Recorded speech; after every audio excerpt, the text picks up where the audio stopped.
ఏంటమ్మా నువ్వేం చేస్తున్నావో నీకు అర్థమవుతుందా? పిన్ని నాకన్నీ తెలుసు. జానకిని ఇంట్లోంచి వెళ్ళగొట్టండి. నందిని హద్దులు మీరు మాట్లాడుకో. ఏంటి పిన్ని, జానకి మీ సపోర్ట్ ఏంటి? నువ్వు చెప్పినట్టుగా అలాంటి ప్లాన్ విజయ్ ఏమన్నా అనుకునుంటే జానకి వెళ్ళకపోతే విజయ్ ఖచ్చితంగా వెనక్కి తిరిగి వస్తాడు. ఒకవేళ రాకపోతే 1 రోజు 2 రోజులు వారం రోజులు చూస్తాను. ఆ తర్వాత కూడా విజయ్ రాకపోతే తనకేదైనా ప్రమాదం జరుగుంటే చెవ్వన్ని వదిలిపెట్ట.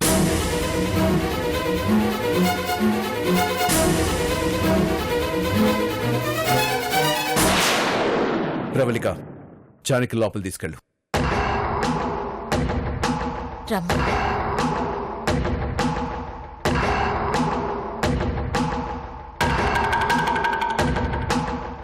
నందిని, బాబాయ్ చెప్పారు కదా, ఇక మనం ఇంటికి వెళ్దాం పద. మీరాగండి.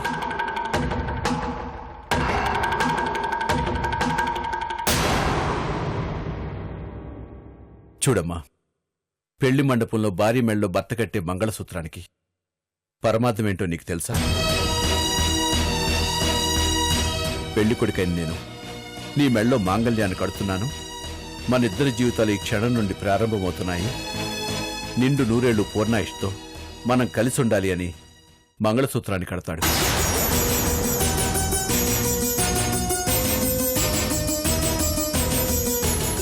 మంగళసూత్రానికి 2 తాళిబొట్లు ఎందుకుంటాయో తెలుసా? అవి 2 గౌరీశంకర్ల గుర్తులు. భార్యాభర్తలిద్దరూ ఎప్పుడూ ఒక మాట మీదే ఉండి అటు పుట్టింటి వాళ్ళని ఇటు అత్తింటి వాళ్ళని 2 తాళిబొట్ల వలె సదా కలిపి ఉంచి సుఖంగా ఉంటామని దాని అర్థం. నువ్వు భర్త కట్టిన తాళిని పక్కన పెట్టావు. ఇటు పుట్టింటి వాళ్ళని అటు అత్తింటి వాళ్ళని సుఖంగా ఉండనివ్వడం లేదు. వెళ్ళు, విజయ్ కట్టిన తాళిని మెళ్ళలో వేసుకుని ప్రశాంతంగా ఆలోచించు. నీ తప్పు నీకు తెలుస్తుంది. తాళి గురించి అత్తింటి గురించి ఇంత క్లాస్ పీకింది నందినికి కాదు నాకే అని అర్థం అవుతుంది హరిశ్చంద్ర ప్రసాద్.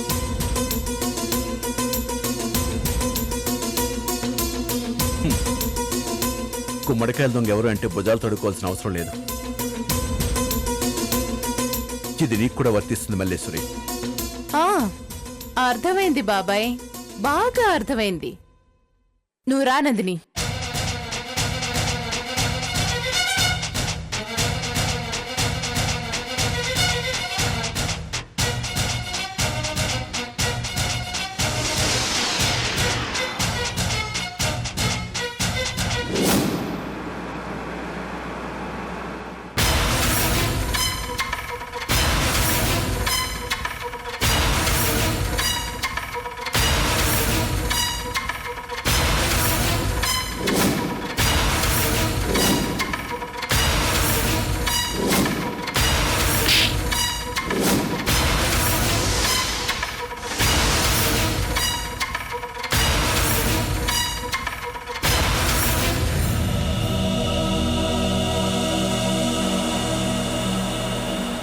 Bad time. లేకపోతే ఆ హరిశ్చంద్ర ప్రసాద్ చేతిలో చెంప దెబ్బతింటానా? అక్క, ఏంటి నందిని, నువ్వు చెప్పినట్టుగా బాబాయ్ నాటకం ఆడట్లేదనిపిస్తోందక్క. ఆయన మాటలు అలా ఉండొచ్చేమో కానీ చేతులు వేరే విధంగా ఉన్నాయేమో, ఎవరికి తెలుసు? లేదక్క, బాబాయ్ మాట మీద నిలబడే మనిషి.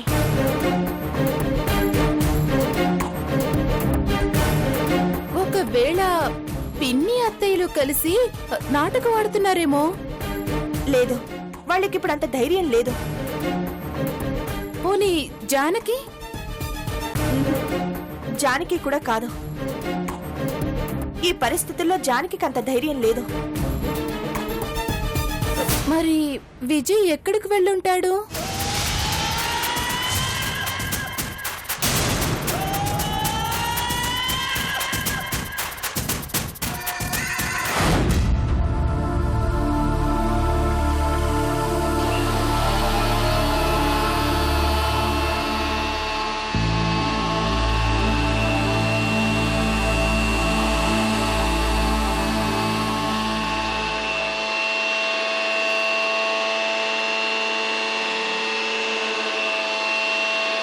జానకి,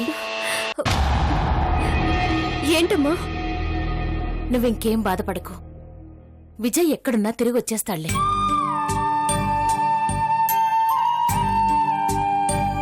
విజయ్ ఎక్కడికి వెళ్ళడమ్మా, వస్తాడు. నాకు నమ్మకం ఉంది.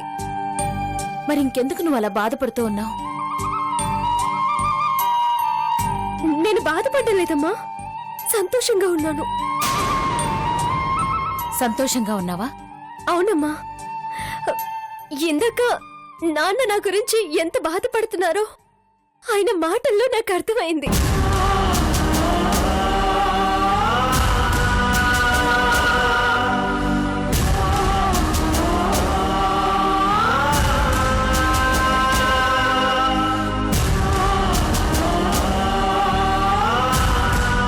నందిని నన్ను ఇంట్లో నుంచి వెళ్ళగొట్టాలంటే నాన్న ఎంత సీరియస్ అయ్యారో చూసాం కదా. అవును, మీ నాన్నలో అంత కోపం నేను ఇంతకు ముందు ఎప్పుడూ చూడలేదు. పాపం, కూతురు తన కళ్ళెదుట బాధపడుతుంటే ఏ తండ్రి చూసి తట్టుకోలేడమ్మా.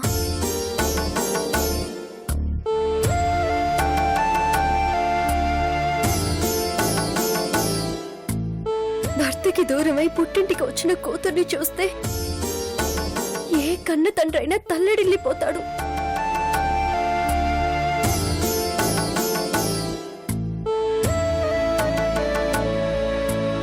అలాంటిది నేను ఇంకెప్పటికీ అత్తింటికి వెళ్ళనని నాన్నకి తెలుసు.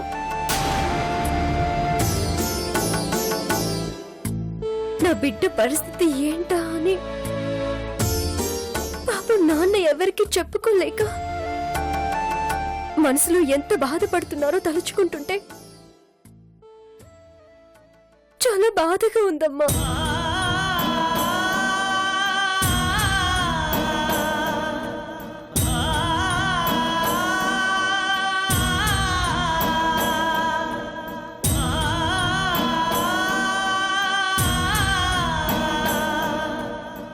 నేను కళ్ళ ముందుంటే నాన్న సంతోషంగా ఉంటారనుకున్నాను గాని ప్రతి క్షణం ఇంట్లో ఆయన ముందు తిరుగుతూ ఉంటే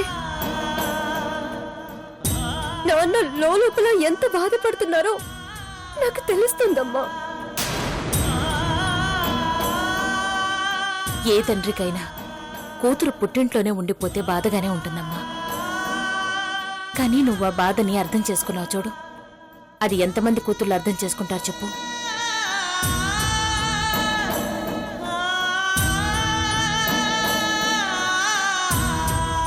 ఈ సమస్యకు పరిష్కారం ఏదైనా నువ్వు సంతోషంగా ఉండాలని మీ నాన్న ప్రతి క్షణం నీ గురించి ఆలోచిస్తున్నారమ్మా.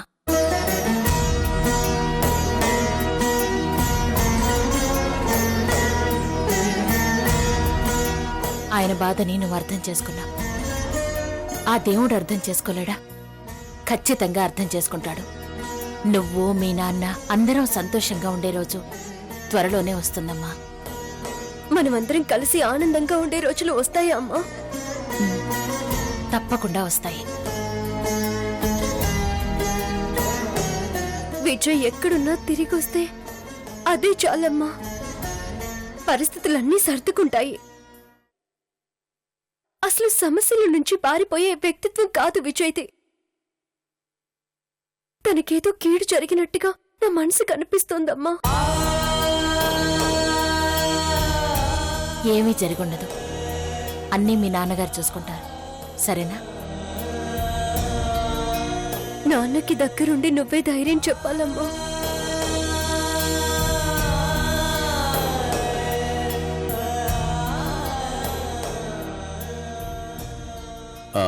ప్రవళిక,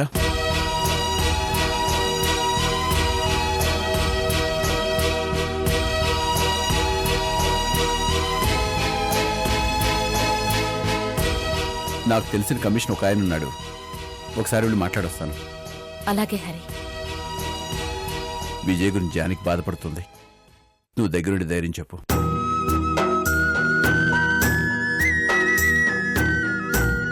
మీ తండ్రి కూతురు భలే ఉన్నారండి. తనేమో నాన్న బాధపడుతున్నాడు అంటుంది, నువ్వేమో కూతురు బాధపడుతోంది అంటావు. మీ తండ్రి కూతుళ్ళు ఒకరినొకరు బాగానే అర్థం చేసుకున్నారు గాని నేనే నిన్ను అర్థం చేసుకోలేకపోయానేమో అనిపిస్తోంది. నిన్ను అర్థం చేసుకుని ఉంటే ఈ శవాల డ్రామా నీకు ముందే చెప్పేదాన్ని. ఈ గొడవలన్నీ జరిగేవి కావు. సరే, జరిగిపోయిన దాని గురించి ఇప్పుడు ఎందుకు? జానకి జాగ్రత్త.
అక్క, విజయ్కి ఏమైందో నాకు తెలియాలి.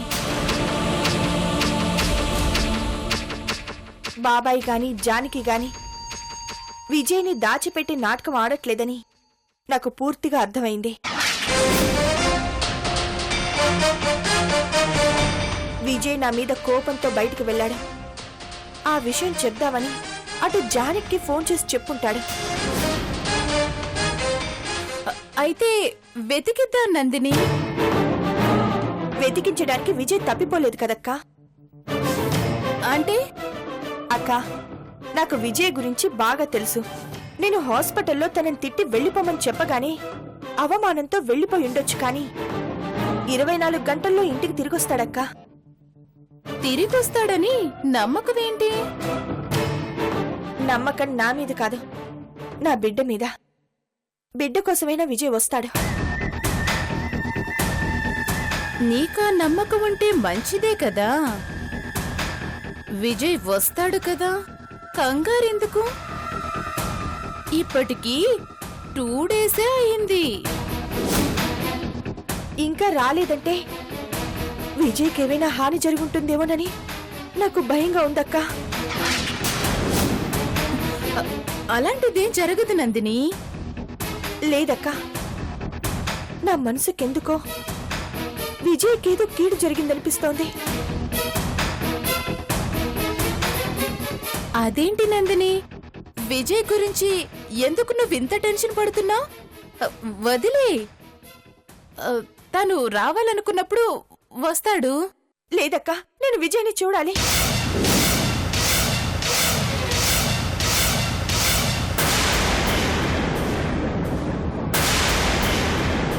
విజయ్ ఎక్కడున్నాడో ఏం చేస్తున్నాడో నాకు తెలియాలి.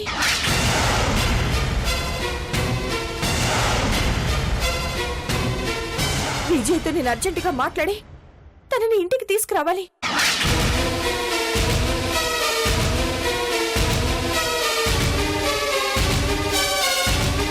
చచ్చినవాడు ఎలా తిరిగొస్తాడు? వాడితో నువ్వెలా మాట్లాడుతావు నందిని? ఏంటక్క మాట్లాడావు? అదే, విజయ్ ఎక్కడికి వెళ్ళుంటాడా అని ఆలోచిస్తున్నాను. విజయ్ నా కళ్ళ ముందు 24 గంటలు చచ్చిన శవంలా ఉండాలి. నేను తనని టార్చర్ పెడుతూ ఉండాలి. నా టార్చర్ని విజయ్ భరిస్తూ ఉండాలి. అప్పుడే నా ఈగో సాటిస్ఫై అవుతుంది. దానికోసమైనా విజయ్ నాకు కావాలక్కా. ఈగో సాటిస్ఫై కోసం కాదే, వాడి మీద నీకు పిచ్చి ప్రేమ ఉంది. అదే నేను ఇలా మాట్లాడిస్తుంది. అక్క, విజయ్ని ఇంటికి తిరిగి తీసుకురాకపోతే అందరూ నన్ను ఆడిపోసుకుంటారు. విజయ్ని ఇంటి నుంచి వెళ్ళగొట్టానని బాబాయ్కి ఇప్పటికే నా మీద కోపంగా ఉంది. అత్తయ్య అయితే విజయ్ ఇంటికి తిరిగొచ్చే వరకు తన ఇంట్లోకి రానని వెళ్ళిపోయింది. నేనిప్పుడు ఒంటరిదాన్ని అయిపోయాను.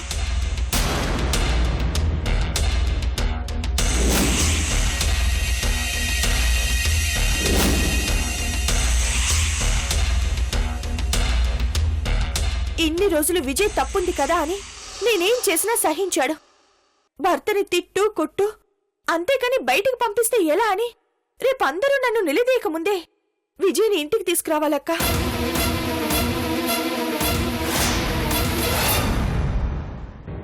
ఆ బాధ్యత నీదే అక్క. నేనా? నేనెక్కడని వెతకను నందిని. అవన్నీ నాకు తెలీదక్క. ఈ కష్టాల్లో నువ్వే నాకు తోడుగా ఉండాలి. ఆ రోజు నువ్వు ఇంట్లోకి అడుగు పెట్టాక విజయ్ వాళ్ళ నాటకం బయటపడింది. ఈ రోజు కూడా నువ్వే ఎలాగైనా విజయ్ని తీసుకొచ్చి నాకు అప్పగించాలి. ఆ బాధ్యత నీదే. నందిని, నువ్వేం కంగారు పడుకు. మన రుద్రకి చెప్పి వెతికిస్తాను. వద్దక్క, రుద్రజుడికి మాత్రం వెళ్ళొద్దు. విజయ్ని వెతికే ప్రాసెస్ లో రుద్రని ఇన్వాల్వ్ చేయడం నాకు ఇష్టం లేదు.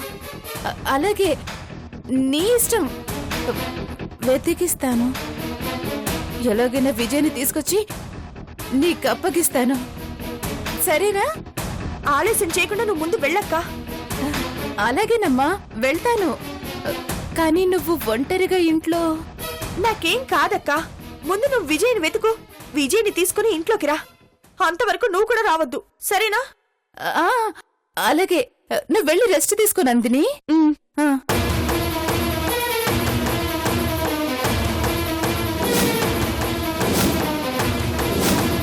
ఓరి నాయనో, నా బ్యాడ్ టైం స్టార్ట్ అయినట్టుంది. ఒరే రుద్ర, ఎక్కడున్నావురా?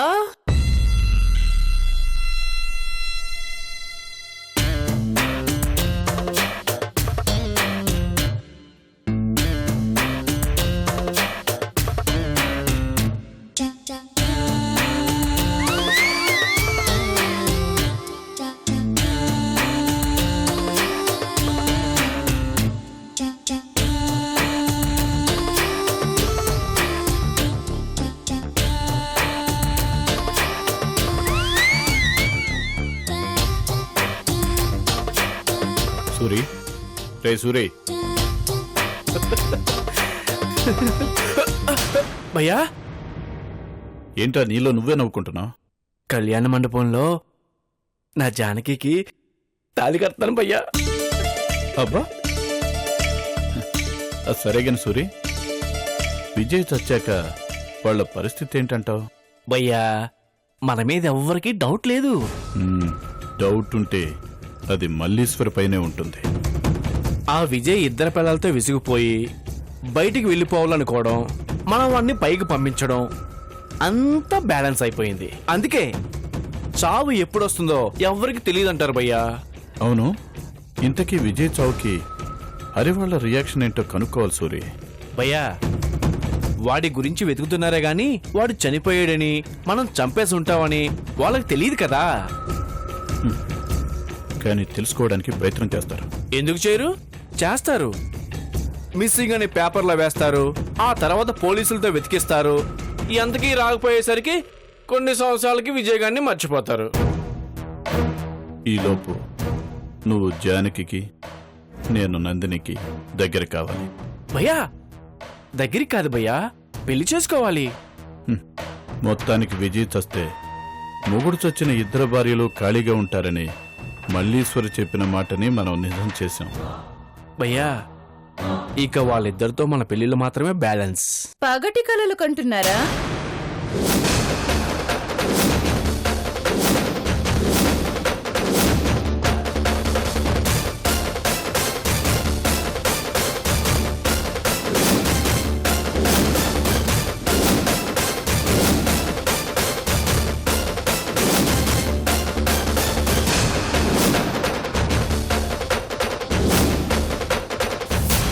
మల్లీశ్వరి, ఏంటి అలా మాట్లాడుతున్నావు? ఏంటి, పెళ్లిళ్ళ గురించి డిస్కషనా? నెక్స్ట్ స్టెప్ అదే కదా మల్లేశ్వరి. విజయ్ని చంపి తప్పు చేశాం రుద్ర. చంపడం తప్పే ఉంది, అది మన ప్లానే కదా. నాకు కూడా తెలియకుండా చంపడం మీరు చేసిన తప్పు. తర్వాతైనా చెప్పాం కదా. విజయ్ మిస్సింగ్ ని మరో శవాల డ్రామా అని నమ్మించాలనుకున్నాను, కానీ రివర్స్ అయింది. ఏమైంది మల్లీశ్వరి? విజయ్ని ఎలాగైనా చూడాలని నందిని పట్టుబడుతోంది. మొగుడు కళ్ళ ముందుంటే శవం శవం అని చెప్పి ఇప్పుడు చచ్చాక చూస్తానంటే ఎలా? ఆ పిచ్చిది రివర్స్ అవుతుందని నేను అనుకోలేదు రుద్రా. అంతేకాదు 24 గంటల్లో విజయ్ ఎక్కడున్నా నా కళ్ళ ముందుకు తీసుకురావాలని ఆ హరిశ్చంద్ర ప్రసాద్ నాకే వార్నింగ్ ఇచ్చాడు. ఇంకా వేరే దారి లేదు. కనీసం వాడి శవాన్నైనా తీసుకొచ్చి నందినికి చూపించాలి రుద్రా. అయినా చచ్చిపోయిన మనిషిని మళ్ళీ వెనక్కి తీసుకురావడం ఏంటి? మల్లేశ్వరి, నీకేమైనా మెంట్లా? నాకు ముందు ఒక విషయం చెప్పండి. విజయ్ శవాన్ని ఏం చేశారు? పెట్రోల్ పోసి తగలబెట్టాం. తగలబెట్టింది ఎవరు? నేను కాదు, ఆ పని సూరికి అప్పచెప్పాను. రే సూరి, పెట్రోల్ పోసి తగలబెట్టావా?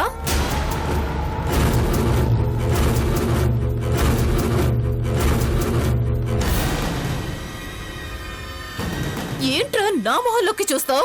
మాట్లాడు. అది శవం, పెట్రోలు, కారు. రే సూరి, టెన్షన్ పడతావేంట్రా? వాడు శవాన్ని కాల్ చేసావు కదా. సూర్య శవాన్ని పెట్రోల్ పోసి కాల్చేసా.